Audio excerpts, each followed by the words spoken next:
We're going to talk about coaching. We're going to be talking about coaching with persons with that are living with disabilities. And I work with a wide range of students. I work with kids as young as 3 years old to as old as 22 in the high school setting.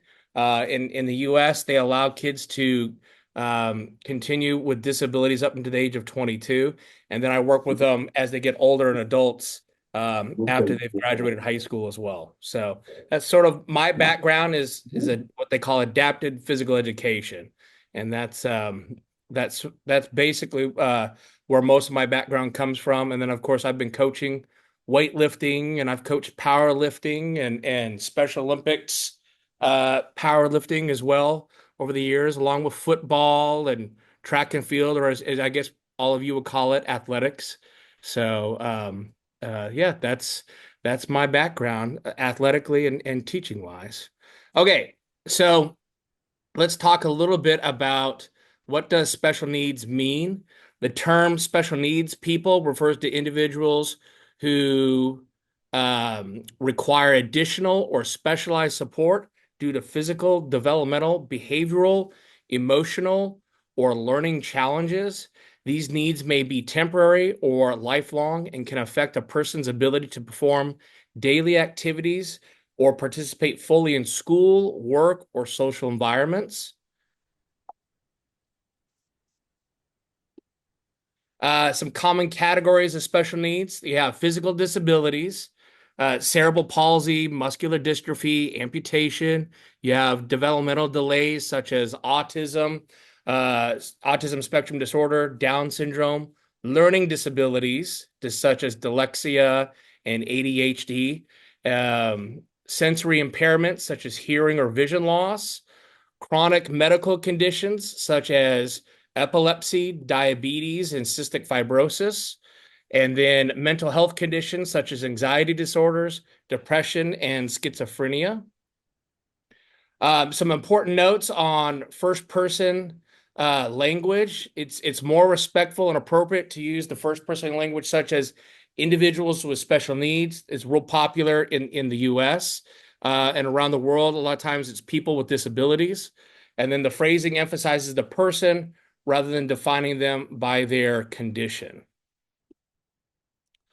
In academic and professional contexts, the writing is more precise. The terminology is based on the context, so it'll be individuals with intellectual and developmental disabilities, and they'll use in education they use exceptionality such as autism, Down syndrome, or other health impairments.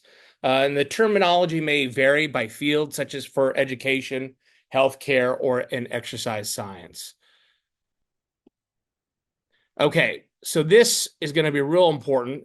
Health-related fitness. Health-related fitness refers to physical capabilities that promote overall health and functional ability. And there's five components that make up health-related fitness. They are cardiorespiratory endurance, muscular strength, muscular endurance, flexibility, and body composition. And these components are essential for disease prevention, mobility, and quality of life across the lifespan. And the reason why that's important is most persons with disabilities have severe deficits or weaknesses in muscular strength and endurance, cardiorespiratory as well, and flexibility and body composition. So if you can improve on their health-related fitness, you can in turn also improve on their skill-related fitness. So for skill-related fitness involves physical abilities that enhance athletic performance and coordination. And there's six components to those. The first is agility, balance, coordination, power, reaction time, and speed. And these attributes are especially important in sports and in high performance tasks that also benefit daily activities. One um, example of power that most people don't think about is a fall. A fall is an actual power skill related development. So if you can develop power, you'll also prevent falls, which with a lot of persons with disabilities is a major problem, either because they don't have the necessary strength and balance coordination, or because they have some sort of physical impairment that causes them to fall. So being able to work that power will also help prevent them from falling. Okay, so to get sort of to the meat and potatoes of this, the resistance training, it's a general term used to describe exercise that causes the muscles to contract against an external resistance. The expectations of resistance training program can include positive alterations in body composition, including muscle hypertrophy, increases in maximum strength, power, and endurance. Instruments and devices supplying the external resistance can include body mass, elastic bands, bricks, bottles of water, and typically barbells and dumbbells. Resistance training is both a science and an art. So that's important to understand as we go through this, that you really need to understand the science behind resistance training and the art that goes along with it. And as you can see, just based on the definition of resistance training, that's going to really relate back to your health-related fitness and your skill-related fitness. As we can improve on the health-related fitness and skill-related fitness, through the use of resistance training, we're going to now be able to improve our sports performance. So principles and methods of instruction in resistance training. Basically, there's four key areas that we're going to look at today. These aren't the only areas, but these are sort of the crux of the professional development. It's program design, it's safety, general strength training, and Olympic style lifting. So to start with program design, we're going to talk about periodization. And in periodization, it's a logical phasic method of manipulating training variables in order to increase the potential for achieving specific performance goals. Uh, to understand what that means, basically, all periodization is nonlinear training. So it doesn't keep going up and up and up. There's been some controversy about that, but all training starts over, working on conditioning, going through the basic strength phases into the competition of the strength power, and peaking if it's an individual sport, and maintaining if it's a seasonal sport. The goals of periodization are obviously to reduce the reduction of overall training potential, peaking at the appropriate time, and providing maintenance for the sports within a specific season. And then the goals are to meet by adjusting the appropriate volume, intensity factors, and exercise selection. So that sounds like a lot, but basically, this is the science part that you have to really understand as a coach if you want to maximize the performance of your athletes, particularly with adults or students living with disabilities. The concept is real simple. It's the general concept is over time, you're going to go from least specific or less specific to more specific. So if you're somebody who likes to run a lot of long distance to get prepared for a football match, that's okay, early on when you're training. But as you get closer and closer to the season and into the season, you wouldn't want to continue working on long distance. You'd want to work on repeated sprints. The same goes true with resistance training. You wouldn't want to do sets of 10 repetitions in the squats and all of that, where you would fatigue a lot of the legs when you're in season. That stuff you'd want to do early on before the season even begins to get you ready to start. Okay, so practically, we got a little simple resistance training cookbook. So the ingredients, the resistance exercises that require the use of multiple large muscle groups, such as squats, produce the best results. There's less cooking time required. Small muscle group exercises should be used only after multiple large ones. Using only smaller muscles is like preparing jollof rice with no meat or seafood. You just have rice that's been flavored. So free weights satisfy a wider range of tastes as opposed to machines. And if we look over here at the cookbook, you can see a real basic setup here, the mix of the ingredients here. You can see the sets. If you want to increase muscle mass and decrease body fat, are 3 to 5 sets, and those are target sets. That doesn't include your warm-up sets. The repetitions are going to be 8 to 12 repetitions. The intensity based on a 1 RM or one repetition maximum will be between 60 and 75%. And the duration, you're only going to do this for 3, maybe 4 weeks at most. You don't want to continue to do that type of high volume training month after month. And then as you phase that out after 3 to 4 weeks, you're going to go into general strength. Same thing again. The sets are going to be 3 to 5 sets. The repetitions are now going to drop down to 4 to 6 repetitions. And your intensity, based on your one repetition maximum, is going to increase to 75 to 90%. And the duration is going to still be the same of 3 to 4 weeks. You don't want to keep going month after month past those 3 to 4 weeks, okay? And then the next phase will be your strength power phase. These sets are going to be 3 to 5 target sets, once again, not including warm-up sets. Your repetitions are going to be from 1 to 3, and your intensity based on your one repetition maximum is going to be 90% plus. And then same 2 to 3 weeks at this phase, because the intensity is much higher. You're probably not going to go as long as 4 weeks, although you may if necessary, especially if you had a light week in there. Here's a basic concept of 3 times a week. Day 1, you're going to have a heavy day. Day 2 is going to be your light day, maybe 80% of what you did on that heavy day. And day 3 is going to be 90%. It's going to be a moderate day. So you can see already that the periodization is you're having heavy days and light days. And then you're going to have heavy weeks and light weeks as well from week to week as you go through. So you can really tell right off the bat that it's not very linear, that it is all nonlinear. So here's an example. So day 1, sets 3. It's a heavy day. The repetitions are going to be 10, and the intensity of the 1 RM max is going to be 70%. Day 2, it's going to be light, 3 sets of 10, and the intensity level is going to be 50%. Okay. And then day 3, it's going to be moderate for 3 sets with 10 repetitions at 60%. So you can see how 70% is heavy, 50% is light. Remember, it's 20% less. And then 60% is going to be your moderate. So it's going to split the difference between your heavy and light days.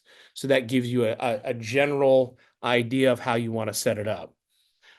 Here's an example of 4 times a week, upper body and lower body. You could do day 1 is an upper body heavy. So that means you would use this sets, repetitions, and percentages, okay, in this phase of training here. Day 2, we'll talk about that in a second. We're going to go lower body light. So notice we've gone heavy the first day. The second day, to help with recovery, we're going to do a light day, and it's going to be 80% of our lower body. As we go into the third day, we're going to still be light for the upper body. Okay. So now you look at your day 2 here. And then it's going to help you recover so that on day 4, now you can hit it heavy again in the lower body. And so this just gives you a basic recipe on how to do this. And even though we're doing upper body one day, lower body the next day, the basic concept is understanding that the first day is heavy, the second and third days need to be lighter to help you recover, and the fourth day can be heavier. And then this also needs to coincide with your practices. You don't want to have, if you're doing athletics, you don't want to have, or swim, you don't want to have a heavy day and a light day together. So if you're swimming, you don't want your heavy day to be on your light day of swim, because you won't be able to recover. You'll want to have the heavy swim day with the heavy lifting day. And the same goes true for the next. If you have a lighter swim day, you want your lighter lift day to match with it. Because if you're going heavy on your light days in the pool, you're never going to recover. The body, you got to think of it holistically. It's still going to be having to adapt and challenge, and you're going to start getting more issues with overtraining over time.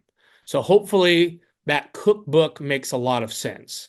And over time, as you continue to work within that, those reps and sets and understand that heavy and light and heavy and light weeks, you'll have a better idea of how to get your athletes stronger as time goes on. And then another important aspect is record keeping. And this is just a real general record that I use with my students when we're working on back squat and bench press. Basically, we're working on lower body strength and upper body strength. And we just keep a record of what their weight is for every set that they work on as we go through. On here, I've got more sets because I like to have them record their warm-up sets and then also their target sets as well. So generally speaking, we get 2 to 3 warm-up sets, and then we have our 3 target sets. So that's what you'll see there. But record keeping is really important for the athlete to know what they've done and for the coach too to make adjustments as time goes along. Maybe something's not working well, and they need to go back and look at the records and see what's going on. How much volume are they doing? How much intensity? What exercises do they need to add in to help correct a deficiency of strength, or what exercises do they need to take out? Maybe it's too much. And this can happen as well, especially during periods of years. If you're training students at the collegiate level and they're trying to do midterms or finals, it may be too stressful to keep hammering them away on the strength. You may have to have a lighter week, a back off week, and lighter days within even that. So that's really important to keep those records. And so that way, you know, when you're planning your training ahead of time, how to prevent any overreaching or training. Okay, so this steps into our next category of safety. So 2 general overlapping areas of safety are 1, athlete safety, and 2, equipment/facility safety. So athlete safety, discipline, and procedures. You need to insist as a coach on good behavior. Do not allow athletes to train unsupervised. This is probably the biggest one that I can stress to anybody. Supervision must be remain at all times. Don't just walk off with your athletes lifting, because that's sure enough when they're going to get hurt. Insist on correct warm-ups, stretching, and warm downs. If they don't have time to warm up, then they don't have time to train. Okay. And that's really important to understand. All the time I come across athletes who say, well, I've got 15 minutes. I just need to get in here, get out real fast, and I don't need to warm up. I'll just do my target sets. Well, no, just don't do it. If you don't have the time to take properly to warm up, we're not gonna do that. You have to have time to properly warm up and come to those target sets. While lifting, also ensure that athletes are aware of other athletes who are active. You see this all the time. Athletes will be talking to each other, sitting down on a bench, not paying attention to the other athlete who may be squatting out of the rack, and then they'll stand up and walk right into the bar. So you've got to be careful that they understand at all times that safety area and what the athlete is doing. Insist on correct spotting techniques. Make sure that spotters are used correctly when and where they're required. So obviously, if they're just warming up with a bar and it's not heavy for them, it's not required. But if they're going for heavy weights that are 85, 90% plus of their max, then yeah, they're going to need a spotter. And they're going to need to make sure that they have the correct amount of spotters to help with them. Don't allow maximum attempts for early on for beginners. I think that's important. Now, I'm not saying you should never allow them to. You might find it safer for them to try to deadlift a weight off the ground. Maybe it's a little too heavy for them, just so they can see what it's like to pick something up heavy. But that might be better than them trying to attempt a heavy clean or a heavy back squat at the very beginning. So, you kind of have to use a little bit of common sense with that.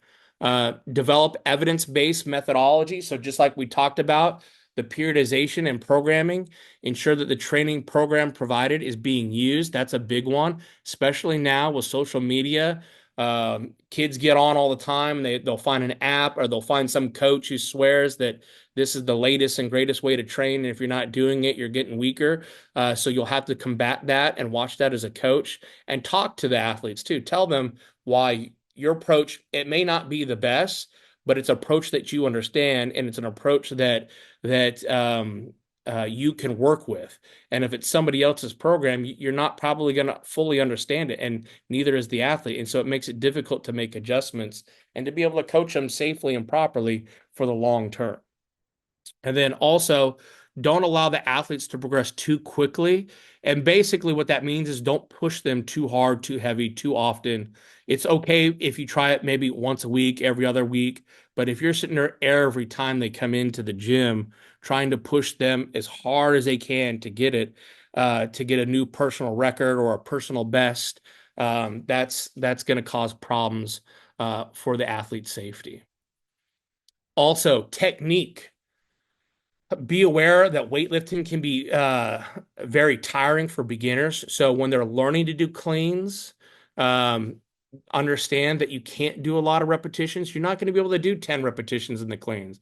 You're going to have to start for 5 repetitions in the cleans. And then it probably every kid should start with a stick, or every person with disability should start with a stick or a PVC pipe.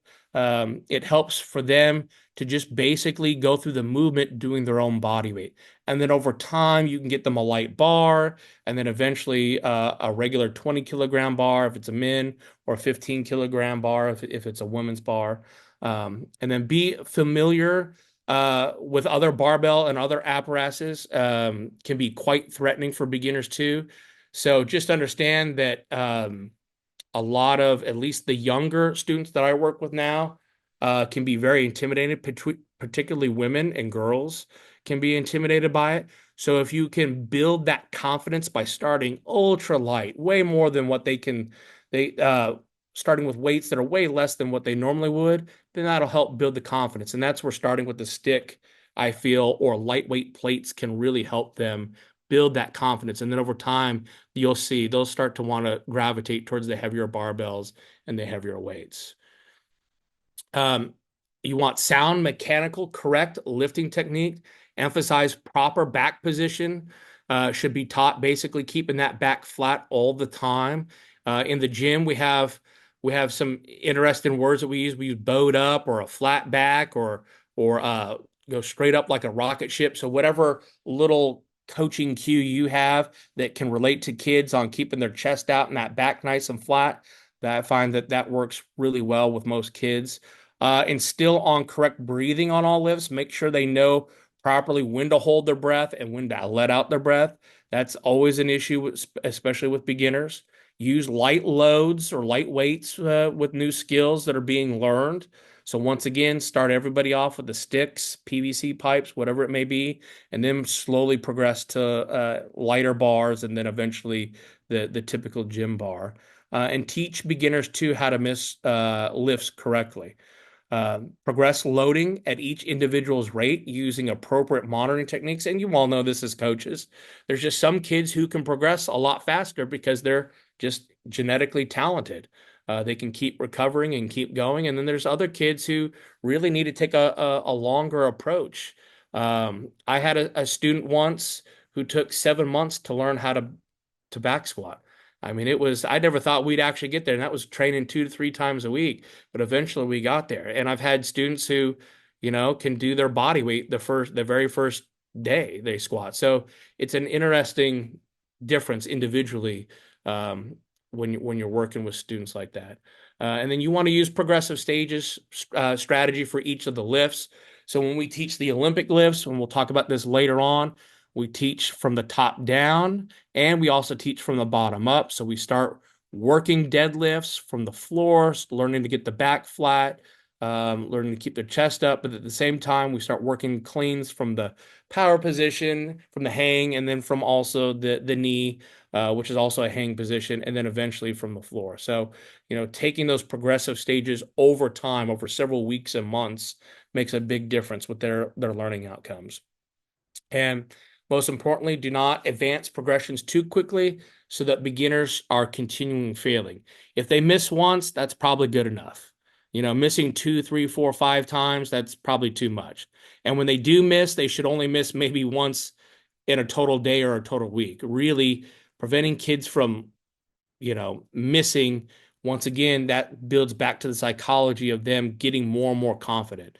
Plus, more than likely, if they miss, they're probably going to injure themselves as well. So keeping that in the back of your mind as a coach to be a little more conservative with them it's always better. And not just at beginning lifters as well, even intermediate and advanced. I think that's really important. Okay, equipment, facility, and safety. Uh, Make sure for the athletes they use suitable footwear to facilitate a stable base. I know a lot of times in the US and I'm sure in Africa as well that a lot of students want to just lift with flip-flops on or shower shoes or whatever, but that's not a real stable base. They need to have at least an appropriate sneaker. Obviously, a weightlifting shoe would be best, but that's that's going to be on the coach and whatever policy y'all have. But that's probably one of the most important when you start with athlete safety. Use correct, suitable clothing to allow for movement, and then take care of their hands if they've got calluses, blisters, and cracks. Show them how to file down their calluses, how to take care of blisters with the band-aids and lotions for the help prevent cracking of the hands. Um, on the medical side, always keep a first aid kit, antiseptic, and hand lotion should be available. I always keep a backpack with me, and I always have band-aids in there, tape, antiseptic, what we call neosporin. Um, I have gauze. I've got different sizes of band-aids. I always keep that stuff. You'd be amazed. It never fails. Someone scrapes the bar on their shin or cuts their hand open or whatever it may be for whatever reason. If you have that there, have them clean it out with some soap and water, and then apply the antiseptic and the Band-Aid, and everybody can move on. Um, Disinfectants should be available for cleaning the bar, as we said, because if they do cut their shin or scrape their shin on the bar, you're gonna have a little blood on there. So having some rubbing alcohol and maybe a wire brush will help to keep that clean. Ice should be available for treatment for sprains and strains and general fatigue. It's real important. I know it's not always practical in a lot of places we train, but that's one thing. Maybe you can bring a cooler every now and then and have the ice with you right there and get some bags and throw it in there.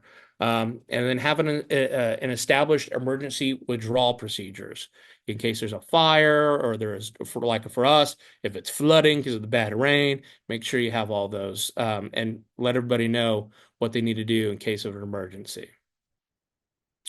Okay, equipment.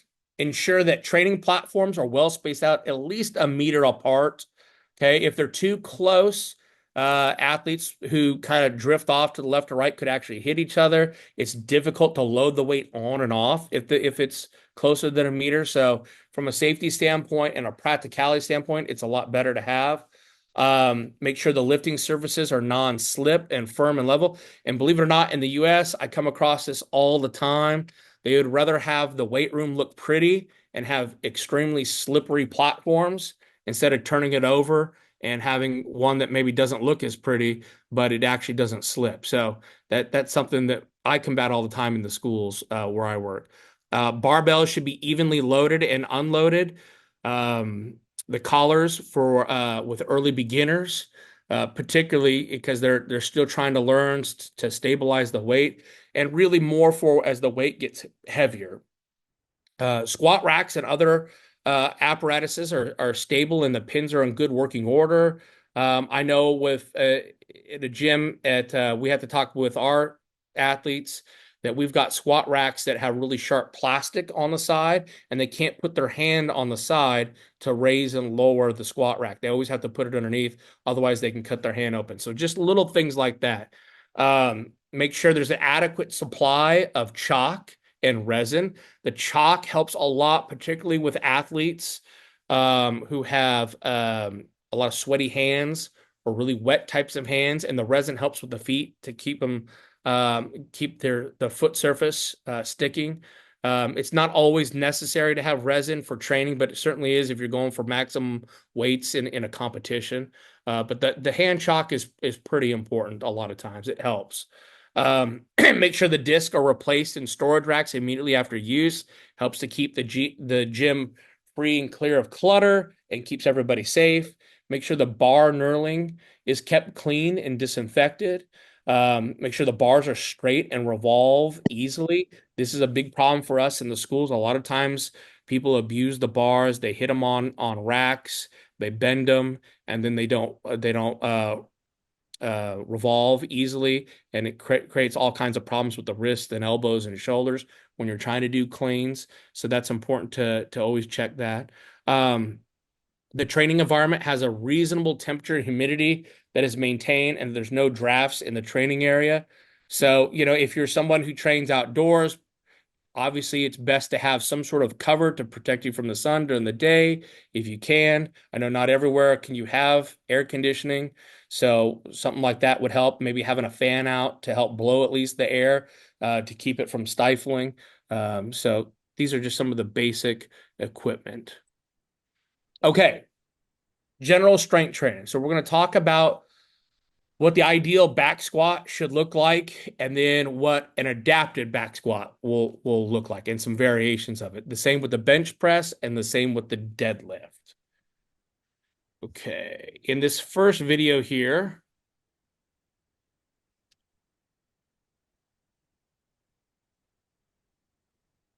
we're going to start with the feet shoulder width stance.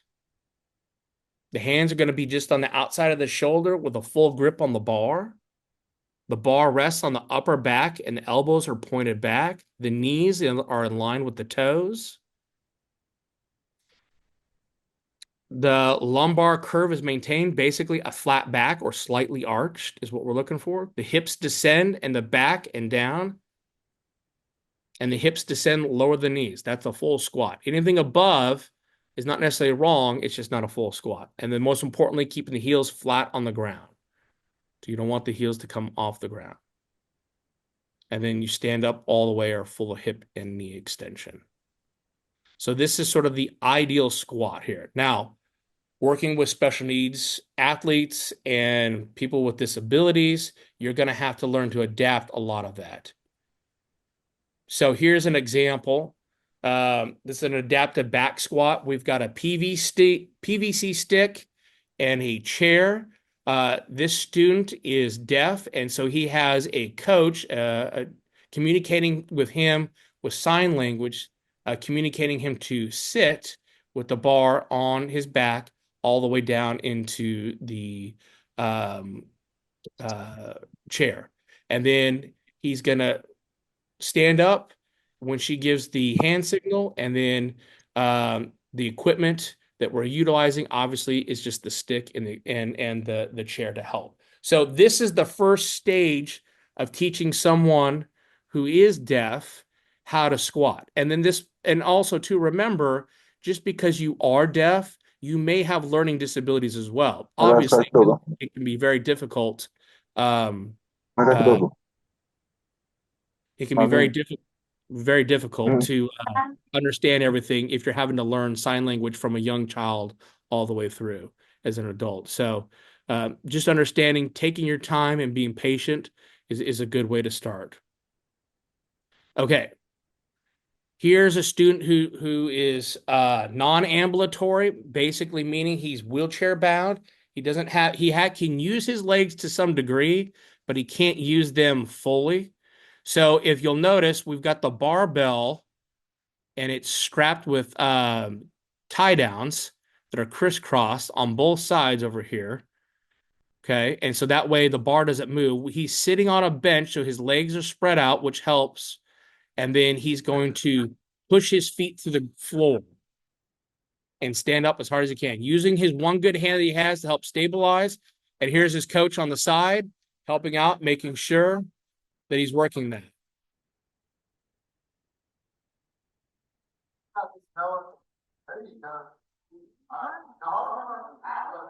So even though a student or a person with disability may be in a wheelchair, doesn't mean they don't have the use of their legs or a function of their legs. You can adapt the squat to however it works for your situation. Just as we saw with the previous student here, who's hard of hearing or deaf, and starting to learn, we can do the same with a student who is wheelchair bound or person who is wheelchair bound. Let's look at this video here from a different side angle here.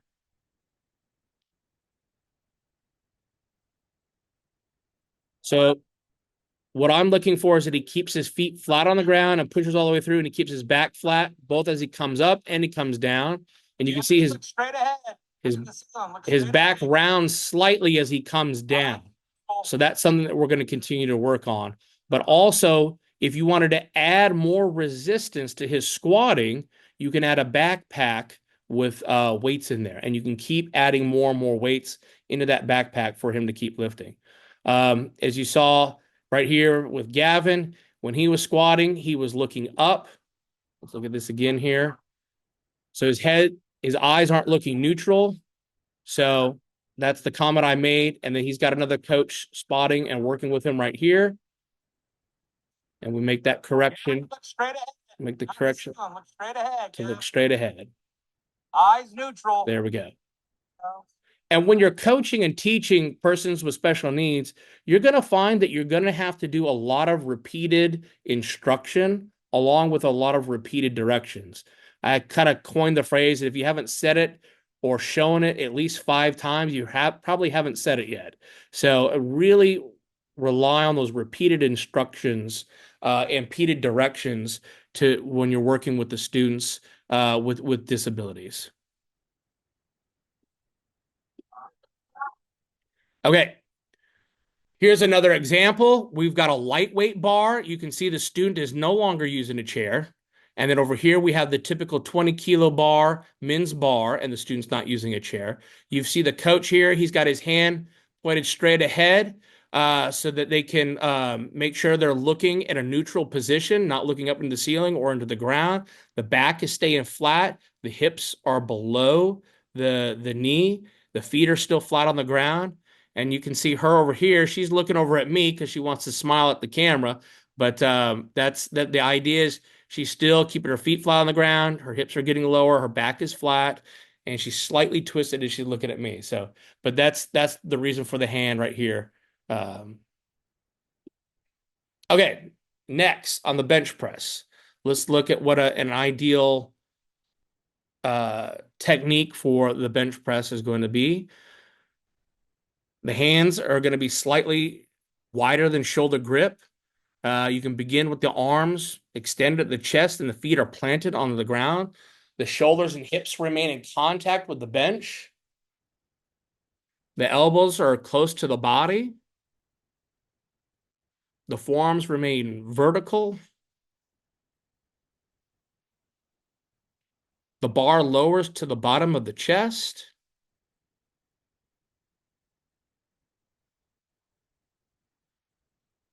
And the last point here, they get complete full arm extension, is you want to make sure the head stays flat on the bench as well. So really you're looking for the 5 points of contact.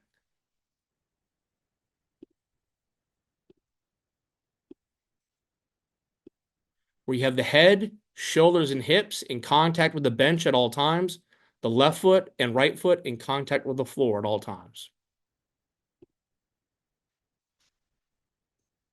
Okay, so here's some adapted bench press equipment. So here we've just got a large wide base that we've adapted with a regular bench that we've we blocked with 4 different pairs of, or 4 different sets or plates, I should say, training plates and discs that we have in there to try to make it even and align with this. So the head will be right about here, directly underneath the bar, and it gives room for the shoulders to come past. In here, you can see the setup, and I'll show you in another video. We took 3 benches with the same idea, and eventually, with the student with the wood chair, we ended up putting a 4th bench right here in the middle because one leg kept creeping over into this little gap. So this still, you put the head right here, gives you some space for your shoulders to descend and your arms to go down so that you can continue to press. If you were to try to press right along here, your arms would hit flat on the bench and you wouldn't get but halfway down. So plus you'd run into other issues too with the wrist and elbows. So that's just a couple of different ways you can adapt the equipment for the bench press. Okay, so here we go. We saw the student in the previous video when he was doing the back squat. So here he is. He's got the 3 benches, and then we added the 4th here for his leg. We still have the bar tied down so it can't move, and we're performing what's called a functional isometric press. And a functional isometric can go for 3 to 10 seconds, depending on where you're at in your training. So if we were doing sets of 10, we would go for a 10-second press, and he would count 1,001, 1,002, 1,003. He would press up as hard as he can. You can vary where the level of the barbell is at. So technically, we probably should have put it down one more. And then that way it was just above his chest and he would have to push. And then as he got to this phase, maybe a 5-second press, isometric press. And we're still going to follow, at least 3 sets here. And then the last phase, maybe he can do the lockout of a quarter where we've got it one notch above in the rack. And he's pressing as hard as he can. The bar is not moving. It's not meant to move, but we're trying to press as hard as we can when we do that functional isometric. In this video here, you'll see he really only has the use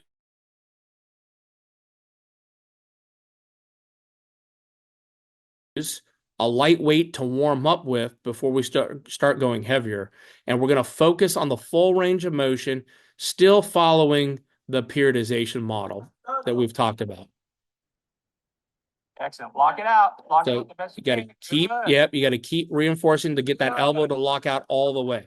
So that's something that you're going to have to really keep reminding the student with as they continue to learn and get stronger through that full range of motion. So it's really important to help to keep increasing that full range of motion for as long as possible. Sometimes it's not always possible. If they have cerebral palsy over time, those muscles can shorten and tighten up more, and there's not much you can do other than try to stretch it and work with the best you can with it. Okay, here's another version of the adaptive press. So once again, we're starting with the stick with the PVC pipe here on the left. You can see over here, the students are out of the way. They're sitting down. We've got more than a meter apart between the racks. We've got the head, shoulders, and hips in contact with the bench. We've got the left foot and right foot in contact with the floor as you go through. And so we're always going to warm up doing this with the stick. I like to warm up the movement pattern that way. It helps the students cognitively to start getting into a good groove before we move to a lightweight bar, as you'll see over here in this video, or a lightweight plate. So this is our standard warm-up when we're going to bench, and we're going to reinforce all those good teaching mechanics of the 5 points of contact, keeping the bar locked out all the way through the full range of motion, touching their chest lightly and coming back up. So you can see how that student has some stability issues there, the bar rocking back and forth. So we're not going to go up and wait until that gets real smooth. You can see this student here, that's a 25-pound plate. I guess about 11 kilos there. And he's pressing with that because we can't use the 20-kilogram bar yet. Not quite strong enough there.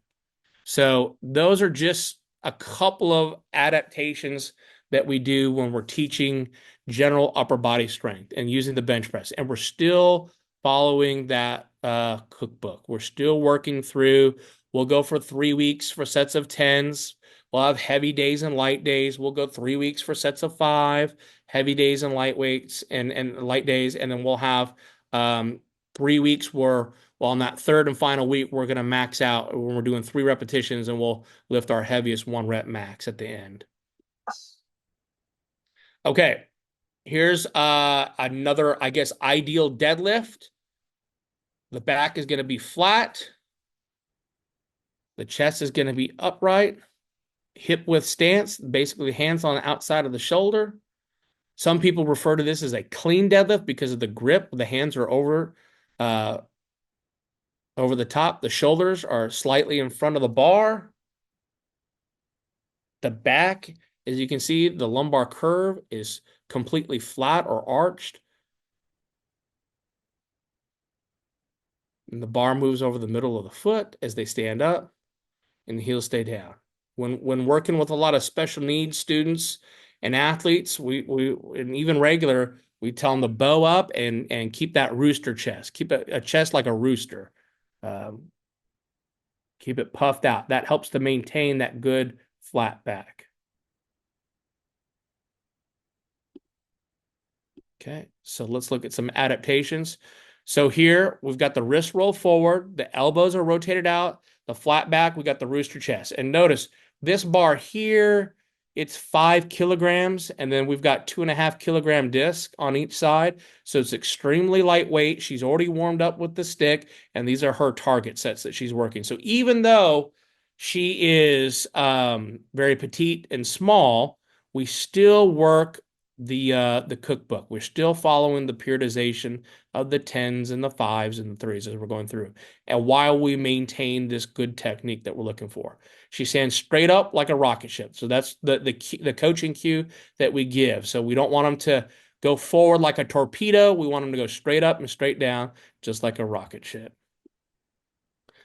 Okay, here's a tire flip deadlift variation. You can see the back is flat, the chest is up. Her eyes are still looking straight ahead. This time her hands are supinated. So basically, it's like she's carrying a bowl of soup and they're underneath that tire. She's going to lift from right there. So that's another variation. If you don't have a barbell or you want to get outside and you want to perform a deadlift, but from a different angle a little bit slightly, that's another variation.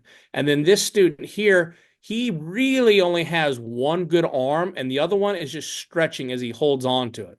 And so what we're going to focus on is trying to keep that back as flat as possible. Bring it up. Come on. Come on. And you've got to work with the range of motion that you've got and try to, over time, increase it. 5. There we go. And so that's, once again, that's a very lightweight bar. That's a 5 kilo or 7.5 kilo bar. And then those are 2.5 kilo discs that are on each side. And you can see in the background the same thing. We've got another coach who's working on the bench press, working on the upper body strength, helping them. He's doing what's called hand over hand instruction. His hands are on her hands, or essentially on the inside, helping her move the bar up and down so that she gets the understanding and the feel of what it's like to move the bar. And then over time, he'll let go of that and she'll continue on. Okay, let's see here. See if I can do this. Okay, hopefully you can all see this. So this gentleman is using a harness and he's able to deadlift with no arms 407 pounds. That's roughly, oh geez, I forget, 187 kilos.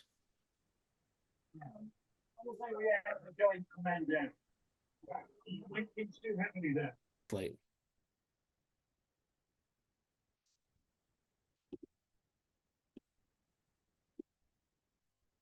Okay, here we're going to put it all together.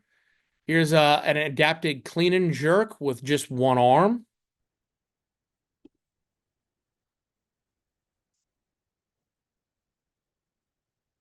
So he has a strap attached to partial of his arm, flares his arm out, hooks it underneath, and then performs the jerk.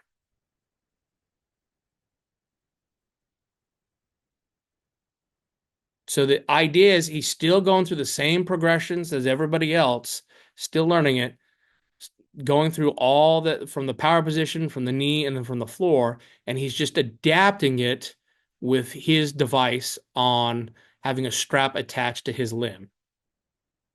Now his amputation is above the elbow, and next you're going to see an amputation that's completely gone at the shoulder length here.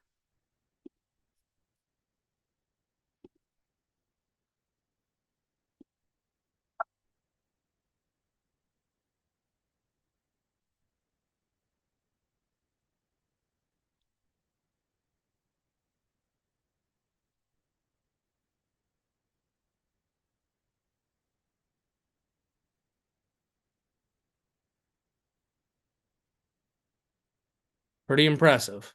That looked like about 100 kilograms. So that's how you can use the art to the science when it comes to your training with whatever athletes you have. If it's just an amputation, if it's non-ambulatory, those are some just general ideas you can and use YouTube, use the internet to try to find any way to accommodate your athlete. Be as creative as you can. Some coaching accommodations for individual differences. So I've highlighted three here. I've got a fairly extensive list, but I think the most important is positive reinforcement, especially working with persons with disabilities, because they've been told probably most of their life that they're different, that they can't do anything, and or that somebody else should do it for them. So really being positive when you're working with them. Start with a lot of praise, reward them with maybe their favorite snack or treat, and then also rewards such as medals and everything as they compete. So that constant positive reinforcement. I would not use any type of negative reinforcement. Being negative towards them at all in any way, constantly being positive with them, build up that confidence with them. Their learning styles. So I touched on this before. So you want to show them visually. So a great way to do that is to have some sort of, um, you know, I guess, screen to show them, whether it's on a phone, whether it's on a computer or an actual television screen. Give them that visual. Auditory as well helps, but you're going to probably have to repeat it a lot more. Tactile, having their hands on stuff, like I showed you previously in the coach who was doing the hand over hand. Um, Anything kinesthetic where they're actually having to move their body. So you saw in the previous videos where the athletes were, some had to start with a chair with a stick, and then others, and then eventually go down to without a chair. So using those types of kinesthetic movements help. And then also repeated instructions. I always like to joke that it takes me a minimum of 5 times repeating my instructions on what we're trying to get at. And that doesn't mean just saying over and over again. I'm going to try to use a video. I'm going to obviously use my voice. I'm going to have them put their hands, touch and feel the bars, the plates, the stands, everything they're working on. I'm going to incorporate, and then I'm actually have them do the movement. So, and then I'm going to even have them use peers to help with them as well. So these are just a few of the accommodations as a coach that you want to give your athletes with those individual differences. And then to go over the hand over hand. So if you have a person with disability who maybe doesn't grasp um, intellectually what's going on, or maybe they do grasp it intellectually, but physically they're not able to because of their exceptionality or because of their condition they may have. You can put your hands gently, grasp the athlete's hand, and work them through that full range of motion that you're trying to get them to do so they can start to learn what it feels like. And then over time, slowly let go and let them to work on it. And then also, I really enjoy small group learning. As you saw in previous videos, they start to develop friendships within that, and that's another little psychological um, uh, ploy to help the students with disabilities or people with disabilities to keep wanting to come back to the gym and to keep wanting to work together. And sometimes it's nice to hear from your friend on what to focus on as opposed to myself or somebody else telling you what to focus on. So those are just a few of the accommodations that I feel are really important as you're continuing to coach individuals with disabilities. Any questions?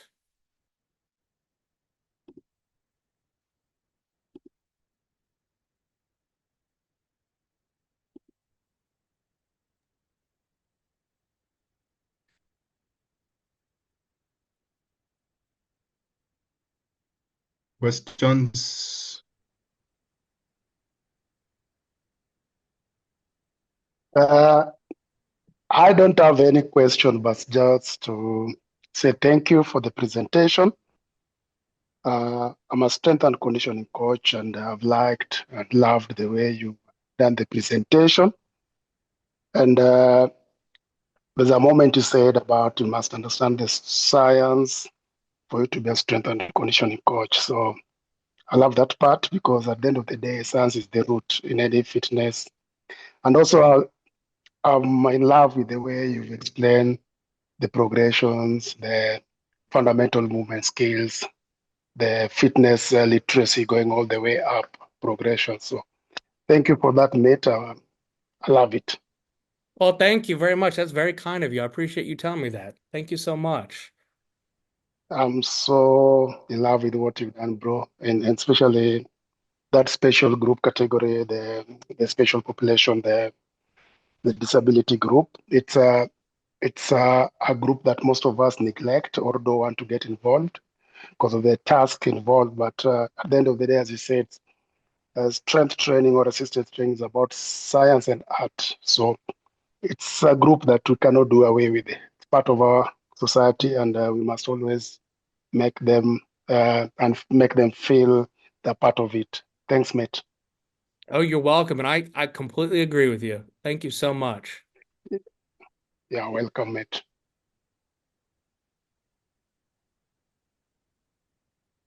Any other question? Anything on the message box?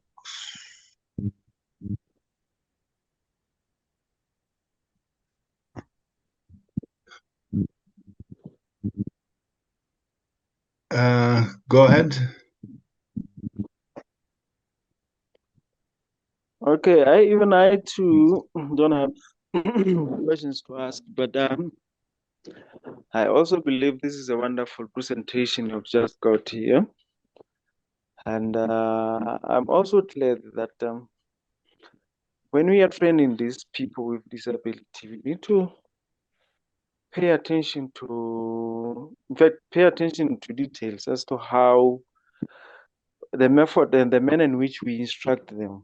Like you've mentioned that we have to be patient with them and we make sure that whatever we are doing or whatever instruction we are instilling in them, we should make sure we have said whatever we have to say at least 5 times. And that says it takes a lot for a coach. We really need to be patient. And I believe in doing so will be wonderful. And besides that, when I look at the exercises that you have shown us, these are the very same exercises that we do with able bodies. So as that being the case, I believe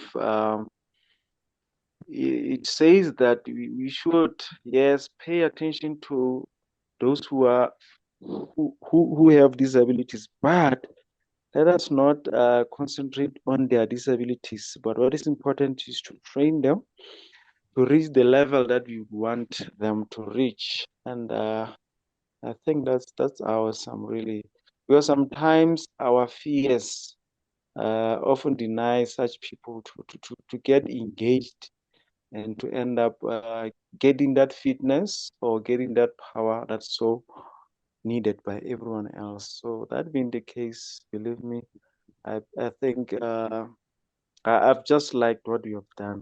Thank you very much. Thank you very much. I appreciate your comments. That was very kind of you. And I agree. If there was anything, like you said, that the theme would be patience. That's absolutely true. I think that's the most important thing for not only people with disabilities, but also even regular students and athletes. So thank you. Any other I think comment or question? there's a question written down there, but uh, thank you for training. It's quite invaluable. In case I missed it, in your introduction, could you share what specialized training or professional development you've undertaken to ensure you are really prepared to coach athletes with special needs? I think also I missed that part, and it's a good question. Maybe Yeah. can take No, us that's through on actually that. that's a very good question. So, in the U.S. in Louisiana, we have uh, actual formal education that we take. We take courses on motor learning and development, how to work with special needs students and adults, behavior modification. We have a lot of courses in physiology, biomechanics, and then also I was able to bring in a lot of my sports background from weightlifting and coaching weightlifting as well to kind of mesh the two together. And so I've been involved with USA Weightlifting for 25 years, and I've been involved with Dr. Pierce for 20 years now, and so it's really that combination of the two. Plus, I've been certified through the National Strength Conditioning Associations and USA Weightlifting, so to be an instructor for that. So, It's that combination of the school and real world experience as a coach and a teacher, along with the actual certifications in strength and conditioning and weightlifting. So that's sort of the whole well-roundedness of it. Great question. That's beautiful because I've also done National Strength and Conditioning Association, the American one, Yeah. CSCS. So Yeah, same. yeah, Yeah, that's great. I know I love it, and also World Rugby Level 2 Strength and Conditioning. Oh, wow. Yeah. Uh, Ooh, rugby. That's a yeah, tough sport uh, there. yeah, right as it is right now, I'm in Madagascar with our national women's team. But Ah, yeah, that's neat. Yeah. strength and conditioning is my big stuff. Yeah, it's a good Yeah. question. Yeah, because I think it's something I would like to align to the disability because okay, I know we have guys doing it in Kenya, but I think getting certified internationally for that. I know Mr. Gola can align, also can take us through this. Senior, no, it's something you can do for us. Yeah, Get come up with a course and let's do it. Thank you, noted. guys. Yes.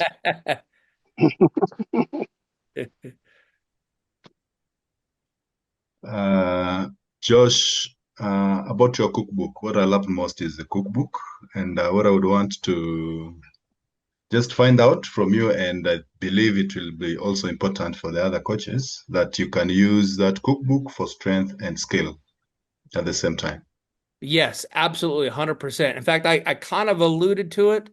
Um, that when you are working skill like with the Olympic style lifts, you have to adapt it a little bit, but it's still the same principles. So you wouldn't do 10 repetitions in the skill of like the clean. You would do 5 repetitions when you're doing sets of 10 in the squat and bench. And I think too, like if you're a rugby player or anything like that, you would probably have maybe more short-sighted games you would be working on in that phase. Maybe not all rugby, style tournaments or anything. So it's, you adapt the skill with each phase of training that you're in. I think that's the most important thing. And like anything else, you're going to work more general type skill set early on, and then maybe doing the speed, agility, quickness, the SAQs they talk about, and then as you get closer to the season, preseason, in season, you're only doing sport specific skill work. So very high quality, and then whatever the conditioning for your sport may be at that time is going to be very specific to that. Great question. There's a comment on the chat box. Maybe you can look at it. Somebody's asking for if you have a YouTube channel. I don't. I appreciate it though.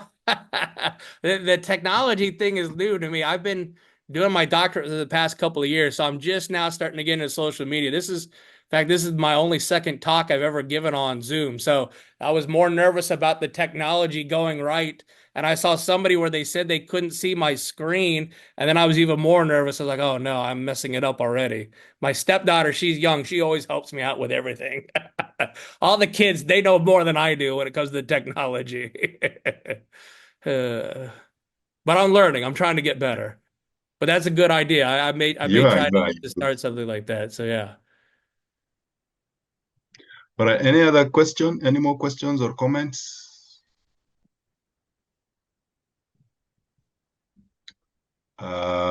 If none, let me take this opportunity to thank you, Josh, for your time and the insight. Believe we've learned quite a lot, and I know the coaches who made it have really gained and gotten the understanding, especially now, especially the cookbook I was talking about. If you're able to match the two, the skill and the strength, and then in terms of periodization, I believe you're bound to get good results. Otherwise, thank you so much, and we're looking forward to having you next time.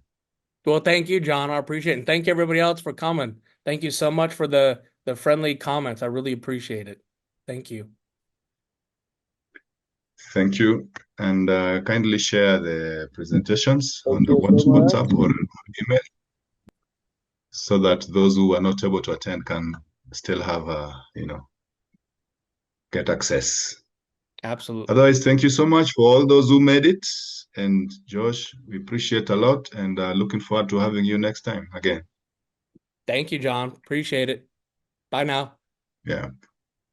Bye-bye.